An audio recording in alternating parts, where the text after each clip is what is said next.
Yo, yo soy Elizabeth González Montaner, soy la directora del Centro Psicoeducar. Acá me acompaña la licenciada Carolina Maldonado Tolosa, que es la coordinadora del área clínica y del área de formación.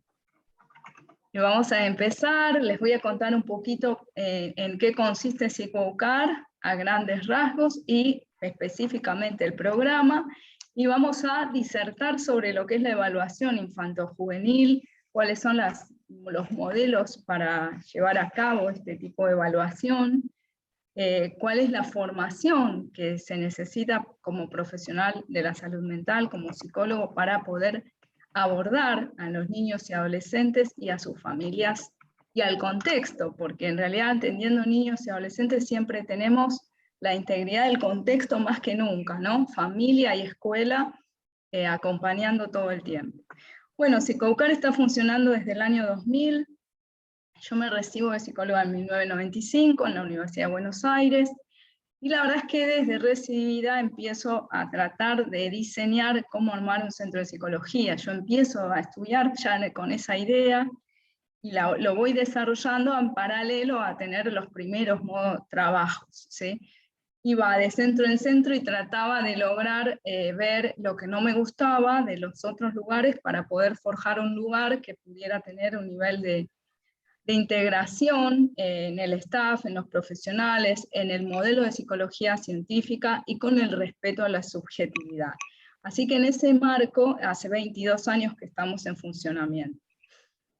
A lo largo de esos 22 años, los primeros años, por lo menos los primeros 16 años, yo fui haciendo la formación de los psicólogos en forma artesanal. O sea, cada psicólogo que venía a formar parte del staff, yo lo iba guiando, acompañando, supervisando, enseñándole cada técnica, mostrándole, dándole la estructura teórica de cómo respaldar la evaluación y el tratamiento de los niños y adolescentes. Hasta que aproximadamente hace 8 años empezamos a armar un modelo de programa de práctica clínica. Con ese modelo de programa de práctica clínica se sistematizó la formación.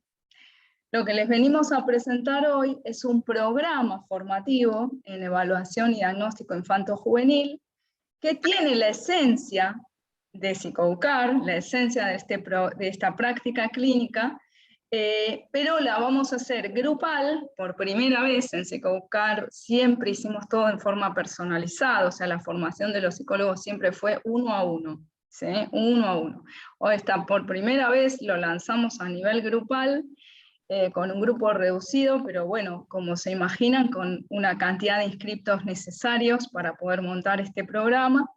El programa va a tener duración de junio a fines de octubre, y el tiempo, el horario de cursada va a ser justamente en este horario, de 7:30 a los jueves hasta 9 horas, hasta 21 horas, sincrónico. O sea, lo vamos a hacer online, pero lo vamos a hacer personalizado en el sentido de que queremos que estén acá. No vamos a generar una grabación de clases para que después las vean, porque si no se pierde lo interactivo. Queremos formar psicólogos en manera interactiva, que ustedes nos cuenten cómo se van formando.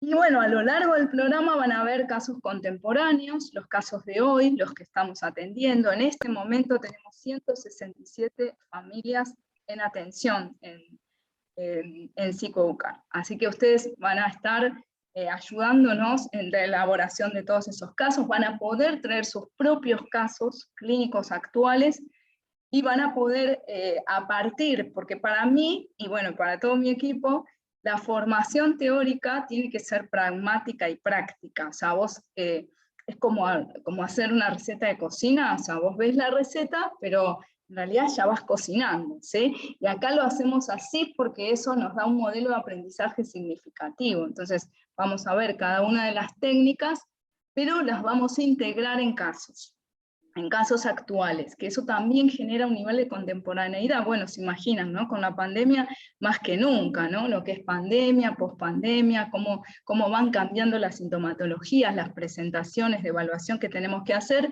y el nuevo, digamos, modelo de intervención, que prácticamente el 90% de nuestros pacientes están online, estamos teniendo pacientes de todo el país, así que esto también es un cambio enorme, y lo que les vamos a ofrecer también es la digitalización de cada una de las técnicas.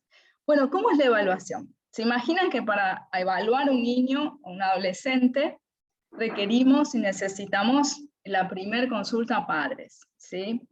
Nosotros también vamos a integrar la formación en el marco teórico, legal, en el Código Civil y todo lo que sería el modelo, el marco para poder atender. ¿Qué pasa si un paciente de 15 años nos pide un turno? ¿Qué pasa si el paciente se quiere suicidar? ¿Lo evalúo, no lo evalúo? Todo eso lo vamos a ver en el programa. Pero hoy, como líneas generales, es la primera entrevista mamá y papá. Nosotros hacemos un esfuerzo enorme porque sea en conjunto, ¿se imaginan? Porque bueno, ustedes lo verán en la realidad clínica, a veces los papás están separados, a veces no quieren verse, entonces en casos excepcionales hacemos entrevistas separadas. Si no, siempre buscamos el horario para que estén madre y padre juntos. Y esto da muchísimo más riqueza porque ahí vamos evaluando la dinámica familiar. Tanto en lo presencial como en lo online. Yo me acuerdo en lo presencial era, bueno, un padre sentado, el otro padre ya no saludando, el otro padre muy amable, otro padre que hablaba demasiado, otra madre que no hablaba, ¿no? Estas diferencias. Diferencias, digamos, gestuales, diferencias en cómo se iban encimando cuando hablaban, y hoy en lo online lo vemos también. Padres que se esperan, padres que se acompañan, padres que ya se están cuestionando, que están tratando de ver el defecto del otro y ya se lo están queriendo exponer al profesional. Así que nosotros, en primera instancia, les diría ya que desde el momento de pedir el turno, vamos evaluando a ese paciente y a esa familia. ¿Sí? Antes en modalidad de teléfono y ahora en modalidad de WhatsApp y de chat, como se imaginan que damos los turnos, pero ya se nota realmente de manera muy subjetiva que cómo se va presentando estas familias. Por ejemplo, en lo online nos pasa que nosotros explicamos, ¿sí?, a todos que la primera entrevista es a padres.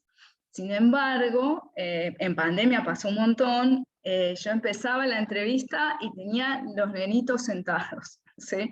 ¿Cómo está Felipe? Felipe tenía 6 años, 5 años, ¿sí? Y me lo habían puesto con la compu, ¿sí?, algún peluchito, y yo no había visto nunca a los papás. Entonces se imaginan, bueno, ahí todos los recursos que tenemos que usar, de acompañar al niño, saludarlo, alegrarnos de que esté, porque el pobre, ¿qué le vamos a decir? ¿Sí?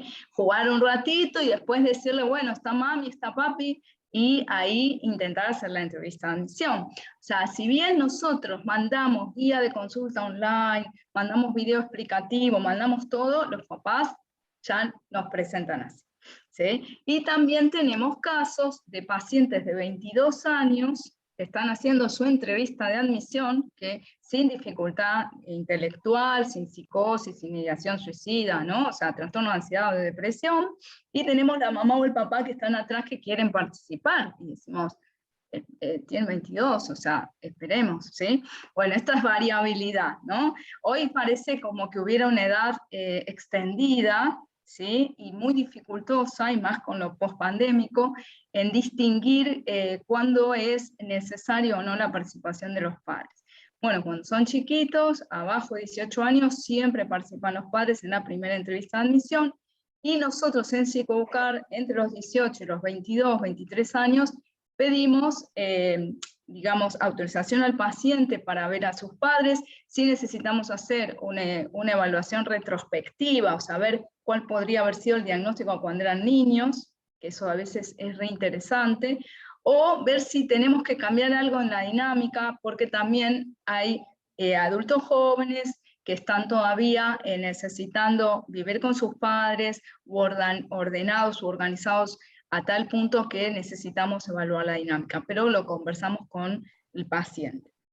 ¿Qué empezamos a hacer? Lo primero, para que ustedes puedan trabajar con niños y adolescentes, es que estudien la psicología del desarrollo. Necesitamos estudiar y saber sobre psicología evolutiva, ¿sí? Esto es fundamental. porque la psicología evolutiva nos va a permitir distinguir de todo eso que nos van a contar los padres, lo que tenemos que hacer, y yo miro varias veces, me lo anoto en la historia clínica y miro varias veces la fecha de nacimiento del niño, o de la niña, o del adolescente. Por favor, silencien los micrófonos, ¿sí? Por favor. Tenemos que evaluar qué edad tiene, porque, por ejemplo, si tiene 5 o 5 y medio, hay una diferencia abismal, ¿sí? Hessel habla de cada 6 meses una espiral de desarrollo, un cambio muy importante, ¿sí? En donde necesitamos sí o sí repensar qué conducta me está diciendo y qué edad está teniendo el paciente, ¿sí? Para poder inscribir en si es o no evolutivo o esperable. Por ejemplo, miedo a la oscuridad. ¿Qué edad tiene el paciente? ¿Sí? ¿Qué hacen los padres con ese miedo? ¿Quién sostiene ese miedo a la oscuridad? ¿Sí? Y a su vez, formarse en psicología del desarrollo, actualizarse en psicología del desarrollo, o sea, hay manuales actuales, hay manuales más antiguos, hay que ver toda la bibliografía que tenemos al respecto, porque todo es muy interesante. Y en psicopatología también, porque tenemos que comprender qué posibles trastornos pueden presentar nuestros pacientes. Tenemos que comprender a grandes rasgos todos, y después vamos a buscar cuáles nosotros nos vamos a especializar. En PsicoUcar atendemos trastornos del ánimo, trastornos de ansiedad, trastornos del comportamiento, trastornos del aprendizaje, ¿sí? Esto es fundamental, trastornos del estrés postraumático, trauma complejo, esa es el área en la cual nosotros atendemos, ¿sí? Pero tenemos que conocer lo que podría ser un brote psicótico, aunque no nos especialicemos en esquizofrenia o psicosis, tenemos que conocer lo que es una anorexia, aunque no nos especialicemos en la anorexia. Es fundamental, ¿por qué? Porque nosotros vamos a acompañar a esa familia a que busquen el profesional adecuado. En el programa vamos a dedicar varios, digamos, ítems del programa donde ustedes van a aprender cómo derivar en forma adecuada. Y esto es por necesidad para mí de formar a psicólogos, porque a mí me llegan derivaciones re mal hechas, re mal hechas. Les queman los pacientes y te los quieren entregar como moñitos. Así no se deriva un paciente, ¿sí? Se habla con el centro al cual voy a derivar, hago un resumen del caso, me calmo yo misma, por eso vamos a ver técnicas mindfulness para terapeutas, van a aprender respiración, meditación, ¿sí? Distanciamiento, conciencia acerca de lo que voy a decir. Obvio, todos nos quemamos algún día y nos extenuamos con un caso, ¿no? A mí me sigue pasando, a pesar de 27 años de psicóloga, nos sigue pasando, pero en la medida en que enfriamos y ordenamos la información, ahí es donde tenemos que ver cómo lo vamos a derivar. Se están haciendo derivaciones de pacientes, por ejemplo, con ideación suicida. Bueno, puedes hacer una derivación mal ordenada de una ideación suicida, porque puede ser complejo, y acá después les voy a dar la palabra a Caro. Es un drama para tu propia matrícula. O sea, tenés que acompañar hasta que ese paciente encuentra el otro terapeuta, ¿sí? Y esto hay que hacerlo en forma ordenada. Bueno, evaluar el contexto social, familiar, cultural, religioso, ¿sí? Esto es fundamental. Nosotros en PsicoUcar hacemos una evaluación exhaustiva de padres, que tenemos el orgullo de contarles que hace 17 años la aplicamos, y la verdad es que nos da muy buenos resultados. En la evaluación sistemática de la personalidad, con el test Milon de personalidad, evaluamos la ansiedad, evaluamos el estilo de crianza y un cuestionario biográfico general, y también evaluamos todas las medidas transversal del DSM-5, de cuáles son las psicopatologías en niños, que les entregamos en forma digitalizada a los padres. El que hace el programa recibe todo eso, pero para aprender a administrarlo y a llevarlo de la mejor forma posible, y yo realmente creo que es pertinente contárselos.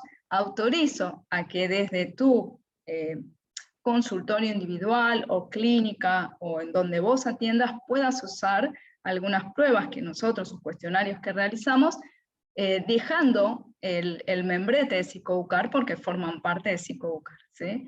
Pero los pueden usar. O sea, esto también, por lo menos yo les cuento que cuando yo me formé, A mí me mostraban los test y me decían, mirá qué rico, qué lindos que son, ¿sí? Pero no me los daban. Eso era hace muchos años atrás. Y la verdad que era re triste, porque vos decías, ¿qué hago? ¿Y dónde lo compro? ¿Y cómo hago? Entonces era medio desesperante formarse, ¿no? Porque siempre estabas ahí como que te encantaba lo que te estaban dando, pero no te lo compartían, ¿sí? Bueno, yo me informé así en neuropsicología y la verdad que me costó un montón, porque después tenía que ir buscando los test. Entonces acá tendrían todo ordenado y organizado desde hace 22 años. O sea, nosotros, todos los integrantes de Psicoeducar han aportado algo a todo el material que nosotros tenemos, así que para nosotros es nuestro tesoro, siempre lo presentamos así, y les pedimos respeto y consideración acerca de lo que les vamos a compartir, porque en realidad la palabra es compartir, ¿sí? Es compartir. Trabajamos en técnicas psicométricas, neuropsicológicas, ¿sí? Es fundamental que entendamos la epistemología, de dónde proviene una técnica psicométrica, por qué tengo que usar baremos, qué pasa si no hay baremos acordes a la edad, por qué tengo que usar el puntaje Z, todo esto lo vamos a ver y es fundamental en la evaluación de niños. También es fundamental entender que una prueba psicométrica yo la puedo usar neuropsicológicamente de una manera en donde respaldo y contextualizo esa prueba, explicando que la voy a, por alguna razón, a tomar diferente. Nosotros tenemos todo en cuenta la subjetividad del caso del paciente y el estilo del terapeuta. Entonces, y el área intuitiva, les diría yo. Entonces, a veces uno dice, yo no le puedo pasar esta técnica así, el paciente no lo puede hacer, entonces se la voy a tener que modificar, pero voy a tener que estructurar cómo se la voy a modificar. Si tuviera que hacer un informe escrito, tengo que fundamentar cómo la tomé, porque en sí la técnica se transformó en neuropsicológica, y la neuropsicología es mucho más libre que la psicometría, nos da otros aportes. La psicometría nos ayuda a la evaluación que refiere al percentil, que refiere a lo estadísticamente esperable para esa edad. Y tengo que nombrar en este momento a Casullo, ¿no? Martina de Casullo nos dejó un regalo enorme en todo lo que sería las técnicas de psicometría, la batería básica de Coppitz, que nosotros la usamos, el Bender, el VAS de Coppitz, el DFH, ¿sí? Como pruebas centrales para medir la madurez conceptual, el desarrollo evolutivo y empezar a iniciar también vínculo con ese paciente. Pero todas estas técnicas tienen que estar respaldadas ordenadamente en un marco teórico, que el psicólogo comprenda, porque yo haciendo supervisiones externas, porque se imaginan que bueno, mi equipo es mi equipo, así que mi equipo está bárbaro, ¿sí? Pero cuando superviso psicólogos externos, ¿qué me pasa? Traen técnicas colgadas, no entienden ni por qué las aplican, ni qué van a hacer con ese número que les dio, porque les falta integración teórica. Entonces, el marco teórico, el modelo teórico que vamos a usar es fundamental. ¿En dónde me voy a parar? ¿Sí? Bueno, ¿en dónde nos paramos nosotros? En la neurociencia, en la terapia cognitivo-conductual, en las terapias de tercera ola, ¿sí? Para que puedan tener un marco de comprensión contextualizado y con un marco científico y subjetivo, con el arte de que vos puedas comprender, ¿sí? Cuándo te vas a quedar con una variable objetiva y científica y cuándo le vas a agregar tu observación clínica y tu experiencia clínica. ¿Qué hago si no tengo experiencia clínica? Superviso. Por eso este programa les permitiría a ustedes reducir el riesgo de error que van a tener. Todos nos vamos a equivocar y nos seguiremos equivocando, pero como profesionales de la salud mental tenemos que reducir la cantidad de equivocación que podemos tener. Y esto les permite el programa, ¿sí?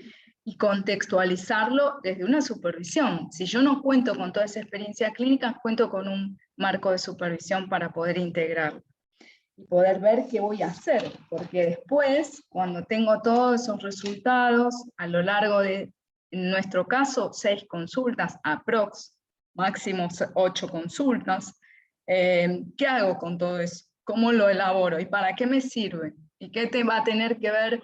¿Qué tiene que ver todo eso con el DSM? ¿Cómo lo uno con el DSM? ¿Sí? ¿Qué digo que tiene el paciente? Entonces, eso es lo que van a aprender, a integrar, ¿sí? A integrar. Y a mientras, cuidar su salud mental mientras lo integran.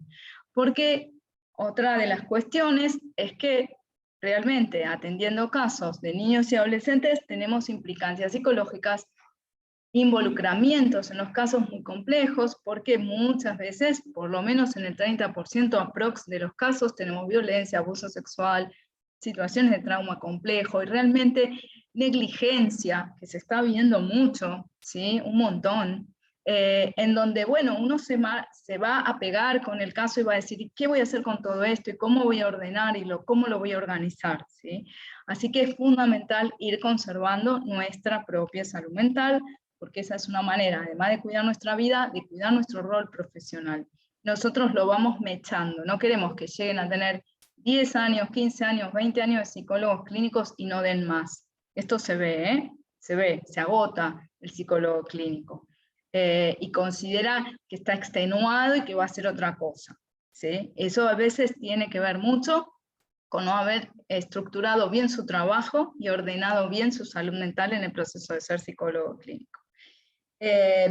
Bueno, luego ver qué vamos a hacer con el tratamiento. Esta evaluación nosotros hacemos devolución a los padres, devolución al niño, al adolescente, devolución al colegio si fuera necesario, van a aprender sobre la redacción de los informes, que ahora la voy a dejar a Caro para que cuente todo eso, y luego hacemos plan de tratamiento. ¿Cuánto sería el tiempo específico? ¿Cuál va a ser el modo? ¿Cuál es la primera hipótesis diagnóstica que tenemos? ¿Qué técnicas vamos a usar? ¿Qué tipo de intervención vamos a hacer? ¿Cómo va a estar la orientación a padres? ¿Va a ser cada 15 días? ¿Va a ser mechada con el paciente? ¿Qué vamos a hacer? ¿Mandamos a algún padre a tratamiento o no? ¿Cómo vamos a trabajar todo eso? Este programa consiste en 26 horas de cursada, ¿sí? De 1 hora y media cada clase. Y necesitamos que tengan el 80% de asistencia si lo van a realizar. Va a haber un parcial domiciliario que se va a entregar para que ustedes tengan 3 días para hacerlo, y luego les vamos a entregar los resultados, el final del programa. Ahora le voy a dar la palabra a Caro para que les cuente como más el área práctica. Yo voy a estar a cargo de los teóricos, así que me verían todos, cada jueves de por medio. O sea, un jueves va a estar Dana Pérez, que hoy por un corte de luz lamentablemente no pudo participar de este webinar, que va a ser la psicóloga del staff de Psicobucar, que les va a dar las clases prácticas. Caro va a estar en la coordinación. Y ahora le doy la palabra a la licenciada Maldonado Tolosa. Es un orgullo que para mí esté acá. Bueno, Eli, explicaste, me parece que cubriste muy bien el contenido del programa. Sí, con Eli van a ver todas las cuestiones más generales, cuestiones también de marco teórico, de cómo ir viendo lo que se ve en las clases prácticas, ¿no? Porque está estructurado de una manera que las clases prácticas son bien prácticas. Se ven las técnicas, se ve su aplicación, cómo se administra, todo a través de casos actuales del centro o, como bien decía Elizabeth, casos que pueda proponer el profesional. Lo que nos sucede es que muchas veces son profesionales que aún no iniciaron con su propia clínica o son profesionales que trabajaban con adultos y quieren iniciarse en lo que es la atención infanto-juvenil, entonces por ahí no tienen todavía sus propios casos para supervisar. Entonces trabajamos con casos del centro para que puedan poner a prueba cómo uno está evaluando e interpretando los resultados, ¿no? Porque si no, aprender cómo se administra y después no saber si lo hicimos bien o mal o qué es lo que estamos sacando de esos datos, deja incompleto el conocimiento. Sí suele pasar que cuando inician el programa no tienen casos y en la mitad empiezan a tener o empiezan a animarse a atender niños, entonces también son circunstancias que se contemplan y se pueden usar los casos que vayan apareciendo, pero bueno, es muy enriquecedor en cuanto a cómo uno arma su evaluación. Además está dictado por psicólogos clínicos, todos ejercieron en este ámbito, así que siempre va mechado con líneas tratamentales o para qué nos puede servir o cómo podemos usar esta técnica de otra manera, para ir también interviniendo y trabajando con las ansiedades de los padres y de los niños, y la necesidad también de mejorar por ahí lo sintomático, depende la gravedad que tenga el caso. Así que toda esa conceptualización y ese arte que da también el ejercicio clínico, la idea es tratar de transmitirlo, no solamente dar las técnicas sin vincularlo a lo que es la práctica clínica en sí. Así que básicamente los prácticos se estructuran de esa manera, contemplando una batería básica que se puede usar para todos los niños y adolescentes, es información que tenemos que tener de nuestros pacientes, y después algunas técnicas más específicas para evaluar otras áreas como ansiedad, depresión, personalidad, que uno va definiendo después en cada caso qué es lo que va necesitando. Pero hay cierta información, una cierta batería básica que uno tiene que administrar a todos los pacientes para tener esa información, sobre todo del nivel cognitivo y cómo están en otras cuestiones más madurativas, sobre todo en lo que es infancia. Así que bueno, básicamente las clases prácticas se estructuran de esa manera. Excelente. Bueno, Caro está, creo que hace 9 años. Estaba pensando, sacando fechas, no me acuerdo exacto, pero hace mucho que estás. Casi 9 años. Casi 9 años. Así que es una alegría poder contar con ella, porque realmente además su nivel formativo en el marco judicial puede ayudar un montón a todo esto, y su nivel de incidencia en lo clínico también, ¿no? Los recursos clínicos de cómo trabajar todo esto. Bueno, ahora vamos a abrir un poquito el espacio a las preguntas, vamos a intentar y ojalá... Sí. Tengo la grabación, así si quieren hablar o poner cámara. Perfecto, perfecto. Detenemos la grabación. Ahí va.